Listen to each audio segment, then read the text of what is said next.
দাম্পত্য কলহ বন্ধ করে পরিবারের শান্তি ফেরাতে রইল সহজ সরল 6টি বাস্তু টিপস।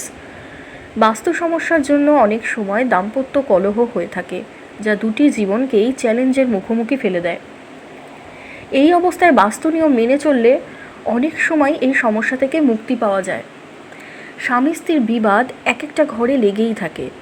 দাম্পত্য কলহ একদিকে যেমন পরিবারের ক্ষতি করে, অন্যদিকে তেমনই মানসিকভাবে বিপর্যস্ত করে তোলে।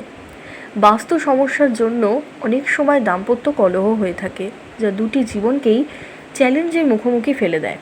এই অবস্থায় বাস্তু নিয়ম মেনে চললে অনেক সময় এই সমস্যা থেকে মুক্তি পাওয়া যায়।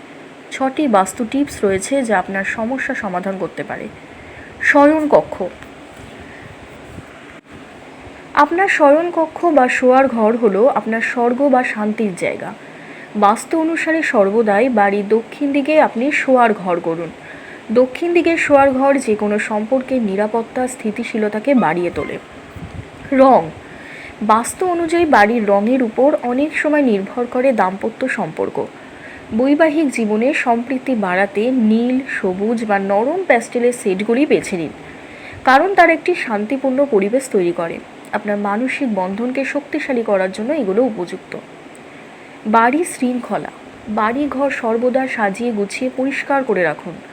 শোয়ার ঘর নোংরা করে রাখলে নেতিবাচক শক্তির উদয় হয়, যা সমস্যাকে আরও বেশি বাড়িয়ে তোলে। শোয়ার ঘরে মাঝে মধ্যে ফুল দিয়েও সাজাতে পারেন, তাতে সম্পর্কের উন্নতি হয়, মানসিক সংযোগ বাড়ে। আসবাবপত্র। বাড়িতে আসবাবপত্রগুলি সুন্দর করে গুছিয়ে রাখুন, সেগুলি নিয়মিত পরিষ্কার করুন।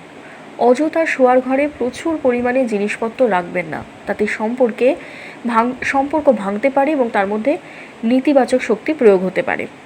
আয়না। বাস্তু অনুযায়ী যে কোনো মানুষের জীবনে আয়নার প্রভাব খুবই গুরুত্বপূর্ণ। শোয়ার ঘরে খাটের সামনে কখনোই আয়না রাখবেন না, তাতে নেতিবাচক শক্তির প্রভাব বাড়ে। খাটে শুয়ে যাতে আপনি নিজের প্রতিচ্ছবি না দেখতে পারেন তার ব্যবস্থা করুন। শোয়ার ঘরে আয়না না রাখাই শ্রেয়। ইতিবাচক শক্তি। বাস্তুনীতি অনুসারে আপনার বাড়িতে ইতিবাচক শক্তি অবাধে প্রভাবিত করার জন্য মূল প্রবেশদ্বারটি বাধাহীন হওয়া উচিত।